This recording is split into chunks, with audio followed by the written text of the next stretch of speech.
for Look at Slim Shady's comment, fishing.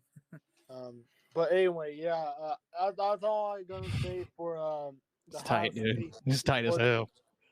for Ohio State fans. I know you guys wanted to kick ass against Notre Dame, but you didn't really. Uh, I'll update you guys on the score in the comments, but y'all have a good Yeah, night. please do. And if something crazy happens, you better comment or jump right back on, okay? Picked All off. right, Nate. That's game, baby. That's game. Florida just sealed the game. Florida just beat Utah with an upset over the number 7 team in the nation. Guys, not only is fishing football lit right now, Billy Napier with his first Power 5 coached game just seals an upset against one of the most overhyped. Fishing has said it from the get-go. Utah was overhyped. And this man, bro, I watched a little bit of the game, and I'll let you know, I really thought that AR-15 was a not so good quarterback, but I mean today he seemed like a good quarterback. So I don't Yeah, know, imagine that. it's- Anthony that's Richardson being a crazy. good That's quarterback. Just crazy. imagine that. That's the Wow. craziest thing I've ever heard in my Wow. life. Wow. Meow, I'll tell you what there, buddy. All right, we'll bring on Lizard, and then we got a few of them piling up. All right, we'll bring on Lizard. I got one more. I got Edward, and then I got Sir UGA. What is up, Lizard? Please tell us what do you think about this day of college football? Howdy, howdy. It's a beautiful college football Saturday. I'm watching Alabama pound Utah State into submission. 55 to Good. 0 right now is the current score. I wanted to wish you boys good luck on your new show. Definitely. And I tell Hey, you what, I brought a present. I did not come without a present. I'm going to give you hit us with it. guys. I watched the last 2 quarters of the game. Um, I mean, Fishing was right. I mean, Florida went in there. They played physical, a lot more physical than they've been playing. And, I mean, that's pretty much, to me, what won that game. I mean, just the first half, from what I could tell, they were just a more physical team by far. And Can I Utah, chime in? that's their identity is physicality. So Exactly. with this game, I'm gonna kind of go on a little rant here. I guess and I want y'all to give me your opinions. Did y'all watch this game? Like, who else watched this? I watched a little bit. Okay, yeah. Sadly, no. So yeah, I mean, this game was really, really good. I said pretty much coming up to this, it was going to be a defensive battle. I kind of knew that. Florida is not a physical team, as far as last year and what your perception was going to be of them. But I knew with Billy Napier coming in and doing what he's done that this team would play a lot different. This defense, other than the fourth quarter and kind of late in the third, this defense is miles ahead of what it's been in the past 3 years. And that's with less depth and less talent on the roster. I mean, Florida's defense is way better now. In the late third quarter, in the fourth, they started wearing down, and Utah could have ran any type of run play, and they would have got 5 yards on Florida.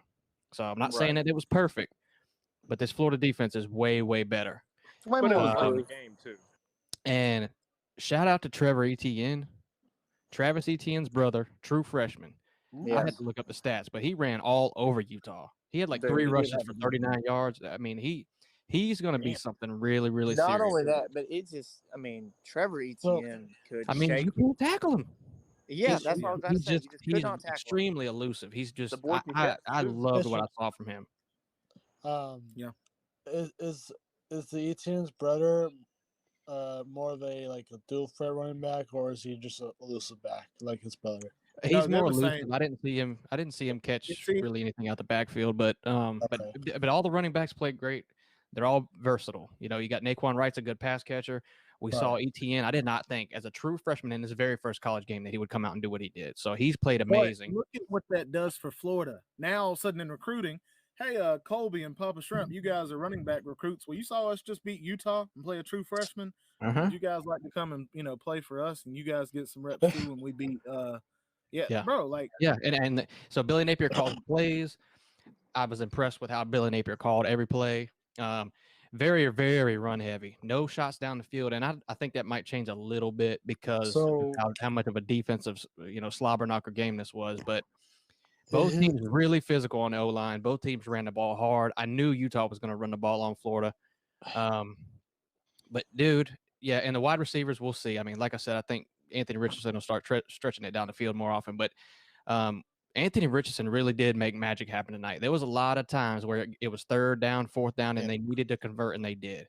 And it was because of him. I mean, when he runs on the outside, you can't catch him. You just can't. You cannot catch him. And he's special, dude. See, I only watched like the last 4 minutes of the game because I was driving home. So I'm guessing from what you're talking about, AR-15, he ran the ball a lot, like on quarterback sneaks. Or... Yeah, he converted a lot. He scored the game-winning touchdown. Well, the one that was, put Florida up. But I saw that one. Yeah. Yeah, I mean, but dude, do y'all remember when Kenny Pickett did the fake slide and then he went and scored or whatever? Whatever. Oh, that was sick. Well, Anthony Richardson jumped up, had 2 defenders in front of him. It was a goal line. I think it was like 3rd and goal, something like that, or I don't remember. But he had 2 defenders in front of his face coming after him. And you thought, oh, shit, he's definitely getting tackled. Well, he jumped up, pump faked, did a spin move. Dude bit on it. Then he ran around. Dude was wide open in the end zone, threw it right to him. Fish, I'm surprised he didn't talk. There was a play where Anthony Richardson ran past the line of scrimmage. He was 10 yards past the line of scrimmage, easy. Pump faked 3 defenders and continued running for another 15. Oh, I saw that one. Yeah. And he broke off for what, a 40, 50 yarder? Yeah. He was looking deep. Everybody bought on the deep ball, and the whole left side of the field was completely open. And like I said, I mean, this dude, you're not catching Anthony Richardson. No, but the touchdown run was nice. And the safety tried to angle him. Look up his stats. Quick. Anthony Richardson had, I think, 168 passing and over 100 rushing, I believe.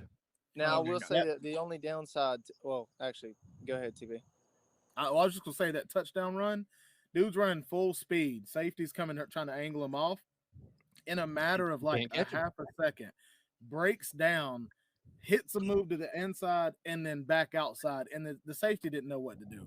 Like, dude, usually quarterbacks run out of bounds. And it's like, yeah, not me, homie. Like, yeah. He's like, I'm running up on you. But yeah, dude, I'm just extremely impressed with the whole running back group, the O-line. I mean, I talk about the defense, how the defense was so bad and how it's so much better. The offensive line has been pretty bad too, and it looked really good tonight. I mean, you had running backs running off the tackles. I mean, in the way it was coached, I love it. Now, the last thing I'll say, and because I'm ranting here, but it was 6 minutes left to go. Florida was down. And Billy Napier decides to run the entire clock out as much as he can, and it almost cost him. If this was 5 minutes, maybe it would have been a smart coaching decision. Now, that's the only thing I'm a little bit worried about in other games. But he tried to run the clock down from 6 minutes all the way to 1, and where we eventually scored. On that same drive, Anthony Richardson had to convert a 4th and 3. Yeah. So, yeah. And gave Utah the chance to win. Now, I will say this. The only downside I think Anthony Richardson had this game, there was a few decision-making decisions that, like, really were questionable. He had 0 interceptions tonight, but there was 3 passes where it easily, if a defender just turned his head, it's there for him to grab it. I saw namely one. I think the other 2, I mean, you could make the argument for him, but yeah. And then, of course, you had the one where Ventrell Miller missed it. Cam Rising to it straight to him, and he missed it.